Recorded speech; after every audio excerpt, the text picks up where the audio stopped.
전형 준비 노하우 서울대학교 인문학부 1. 합격을 위한 나만의 전형별 준비 노하우. 안녕하세요.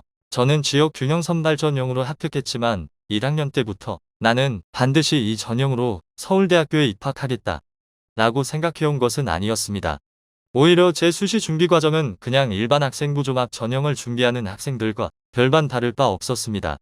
그러니 제 수기는 지역 균형 선발 전형뿐만 아니라 여타 학생부 종합 전형을 준비하는 학생들이 읽어도 참고가 될 수 있으리라 생각합니다. 1. 진학하고자 하는 학교 및 학과 정하기. 학생부 종합 전형은 자기가 진학하고자 하는 학과에 맞추어 생기부를 준비하는 것이 중요합니다. 저는 1학년 때부터 작가의 꿈을 가지고 있었습니다. 그래서 국어 국문학과와 문예창작과를 늘 염두에 두고 학생부를 준비했기에 3년 내내 학생부의 일관성을 가질 수 있었습니다. 어디가와 같은 사이트를 활용해서 국어 국문학과와 문예창작과에서 배우는 내용, 각 학과의 입시 결과 등의 정보를 얻고 최종적으로 국어 국문학과에 진학하겠다는 의지를 확고히 할 수 있었습니다. 이런 사이트를 이용하는 것도 진로 고민을 해결하는 하나의 좋은 방법이 될 수 있습니다. 2. 내신 관리 및 교내 활동. 학생부 종합 전형은 내신 성적과 교내 활동을 꾸준히 성실하게 관리하는 것이 중요합니다. 내신 성적 관리에 대해서는 뒤에서 자세히 이야기해 보도록 하고, 지금은 교내 활동을 어떻게 관리하는 것이 좋은지에 대해서 이야기해 보겠습니다. 교내 활동. 교내 활동은 크게 수상, 동아리, 교과별 세부 특기사, 독서, 봉사로 나눌 수 있을 것 같아요. 수상과 관련해서 말씀드리고 싶은 것은 무슨 대회든지 일단 열심히 참여해 보라는 겁니다. 특히 자신의 진로와 관련한 대회는 무조건 참여하세요. 대회에서 상을 탈 수 있다면 좋겠지만 상을 타지 못해도 괜찮아요. 중요한 것은 대회에 최대한 성실히 참가해서 의미 있는 경험을 남기는 겁니다. 학생부, 면접, 자소서, 심지어는 다른 대회에서 활용할 수 있을 정도로 좋은 이야깃거리를 만들라는 거예요. 이런 이야깃거리를 만들려면 일단은 수상 여부에 관계없이 대회에 열심히 참가하는 것이 중요하겠죠? 동아리 활동. 동아리 활동은 우선 자신의 진로와 관련된 동아리에 들어가는 것이 중요합니다. 저는 2, 3학년 때 문예부에 들어갔습니다. 동아리 활동은 자소서와 학생부, 그리고 면접에서 다른 학생들과의 차별성을 어필할 수 있는 좋은 수단이 됩니다. 사실 학생부를 채우다 보면 어느 순간부터 다른 학생들과의 차별성을 확보하는 것이 매우 어려워집니다. 학교에서 학생들이 할 수 있는 활동은 어느 정도 제한되어 있으니까요. 이런 의미에서 자기만의 특별한 경험을 얻을 수 있는 동아리 활동은 학생부 종합 전형에서 매우 중요한 역할을 한다고 볼 수 있습니다. 교과별 세부 특기사항. 교과별 세부 특기사항은 어떤 과목이든 빠짐없이 채우는 것이 중요합니다. 가장 좋은 방법은 어떤 과목의 새 특이든지 자신의 희망학과와 연결하는 것입니다. 저는 2학년 때 수학 과목 새 특으로 미적분과 관련된 보고서를 써야 할 일이 있었습니다. 이때 미적분을 활용한 한국방언의 성조체계 연구법을 주제로 보고서를 썼습니다. 이런 식으로 수학처럼 국어 국문학과와는 전혀 연관성이 없어 보이는 과목도 최대한 국어와 연관지어 새 특을 채웠습니다. 독서. 독서는 전공 분야와 관련된 책과 교양서적이 비율이 7대3 혹은 8대2 정도로 있는 것이 좋습니다. 여기서 전공 분야와 관련된 책은 어느 정도 수준이 있대 자기가 이해할 수 있는 수준의 책을 고르는 것이 중요합니다. 책과 관련된 질문은 면접에서 생각보다 많이 나옵니다. 평소 자기가 이해할 수도 없을 정도로 수준 높은 책을 읽어왔다면 아무래도 이런 질문에 대답하기 힘들겠죠? 가끔씩 수준 높은 독서 기록을 남기고 싶다고 대학교 전공 서적 수준의 책을 읽는 친구들이 있는데 그렇게까지 높은 수준의 책을 읽을 필요는 없어요. 그 누구도 고등학생이 그걸 이해할 수 있을 거라고는 생각하지 않고 기대하지도 않아요. 봉사. 봉사는 시간에 집착하기보다는 한 가지 봉사를 꾸준히 하는 것이 좋습니다. 저는 2학년 때부터 3년 때까지 같은 요양원에서 격주로 2시간씩 꾸준히 봉사활동을 했습니다. 그래서 자소서와 생기부에 쓸 이야깃거리가 매우 많이 있었습니다. 3. 자소서. 1. 이 3번의 내용을 유기적으로 연결해 자소서를 하나의 거대한 스토리로 만드는 사람도 있고 1번 따로, 2번 따로, 3번 따로 각각 인상 깊은 내용을 집어넣는 사람도 있겠죠. 저는 다 괜찮은 방법이라고 생각해요. 저 같은 경우는 후자의 방법을 택했습니다. 자소서에서 가장 중요한 것은 깔끔하고 화려한 형식이 아니라 진실성입니다. 거짓말로 쓴 자소서는 결국 티가 납니다. 모범 자소서 사례의 형식을 따라하느라 거짓말을 쓸 바에는 차라리 그 형식을 포기하고 투박하되 진실한 글을 쓰세요. 4. 면접. 실제 면접에 들어가면 면접의 본질을 관통하는 한 가지의 진실을 깨닫게 됩니다. 준비한 질문들은 절대 면접에 나오지 않는구나. 그럼에도 불구하고 예상 질문을 정리하는 이유는 두 가지입니다. 첫 번째는 극악의 확률을 뚫고 혹시 준비한 질문들이 나올지도 모르기 때문이고, 두 번째는 예상 질문과 대답을 준비하며 면접에 대한 감을 어느 정도 잡을 수 있기 때문입니다. 예상 질문을 만들고 그에 대한 대답을 작성해 보는 것은 감을 잡는 데 큰 도움이 됩니다.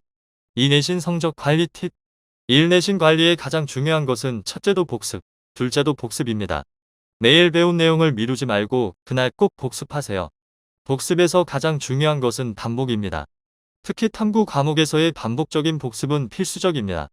복습을 하면 당장 시간은 오래 걸리지만 암기한 내용이 훨씬 오랫동안 머리에 남아 있습니다.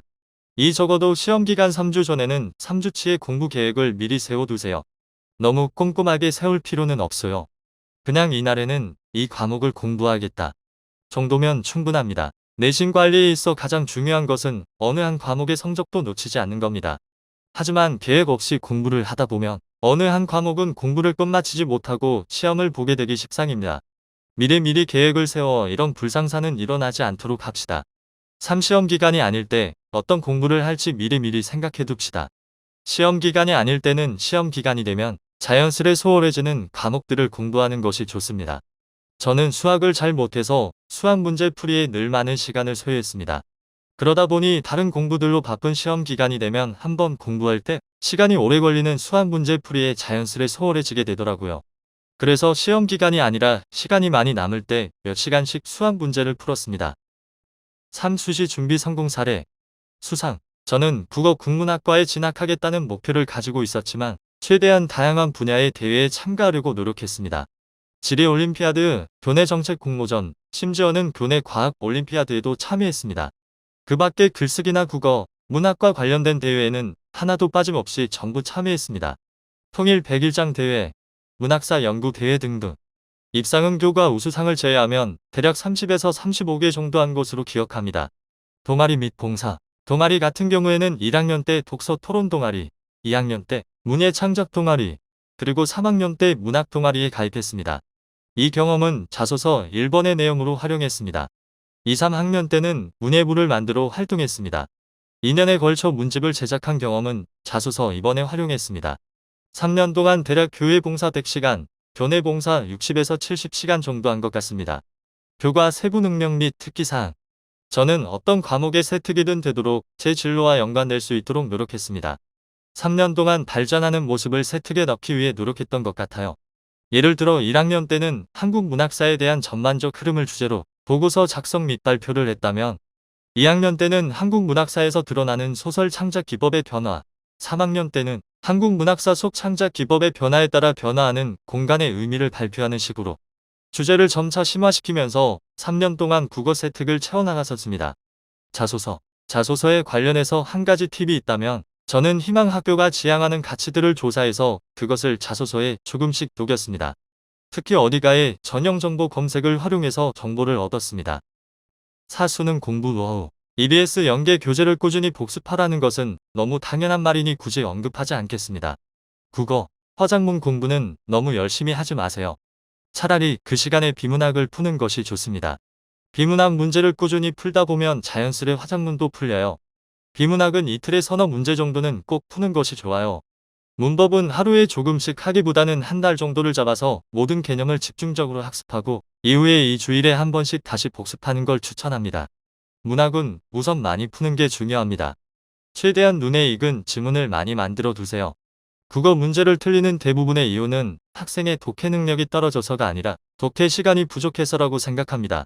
그러니 자신이 어느 문제에 어느 정도 시간을 할애해야 할지 감을 잡는 것이 중요합니다. 수학. 가장 먼저 개념을 잡으라는 것은 아마 귀에 못이 박히도록 들은 얘기일 겁니다. 하지만 수학의 많은 개념을 단기간에 완벽히 소화하는 것은 힘든 일입니다. 그래서 저는 되도록 수학을 포기하지 말고 1학년 때부터 꾸준히 수학 공부를 했으면 좋겠습니다. 저도 3학년쯤 돼서야 나는 어느 정도 수학을 잘한다.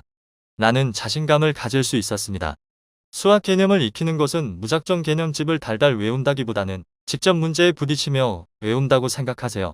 대략적인 개념을 암기했다는 판단이 서면 바로 문제풀이에 들어가 보세요. 아마 무슨 짓을 해도 안 풀릴 겁니다. 이것은 숙지한 개념에 무언가 빈 곳이 있기 때문입니다. 그때부터는 답지를 보며 개념의 빈 곳을 채워가세요. 그렇게 몇 번 반복하다 보면 어느 순간부터 문제가 풀리기 시작할 겁니다. 하지만 문제가 막힌다고 해서 바로 답지를 보는 행위는 금물입니다. 영어, 기초가 쌓이지 않았다면 우선 단어부터 공부하세요. 수능 단어 2000 같은 단어장 정도면 충분합니다. 조금 어려운 단어들은 심화 단어장을 살 수도 있겠지만 저 같은 경우에는 기출문제를 풀면서 그때그때 익혔습니다. 문제를 풀 때마다 몰랐던 단어들을 수첩에 정리해서 그것을 나만의 단어장으로 이용하는 겁니다. 문법은 따로 공부하지 않아도 될 것 같아요. 수능에 나오는 문법은 정형화되어 있어요. 기출문제를 풀다 보면 감이 올 겁니다. 독해는 시간이 날 때마다 기출문제를 조금씩 풀며 감을 잃지 않도록 하세요. 이렇게 어느 정도 기초가 쌓이면 그때부터는 EBS 연계 교재를 보고 또 보세요. 여러분들이 생각하는 것보다 영어 과목의 연계율은 상당히 높습니다. 탐구, 저는 생활과 윤리와 세계지리를 선택했습니다. 사탐 과목의 공부법은 상당히 골치 아픕니다. 우선 EBS 연계 교재의 개념들을 사소한 것까지 전부 외우세요. 탐구 과목의 킬러 문항은 상당히 지엽적으로 출제됩니다. 개념을 전부 외웠다면 그 다음은 기출문제입니다. 기출문제를 풀다 보면 분명 개념을 전부 외웠음에도 불구하고 풀 수 없는 문제들이 종종 있을 겁니다. 이런 문제들은 따로 오답노트를 만들어 정리하세요.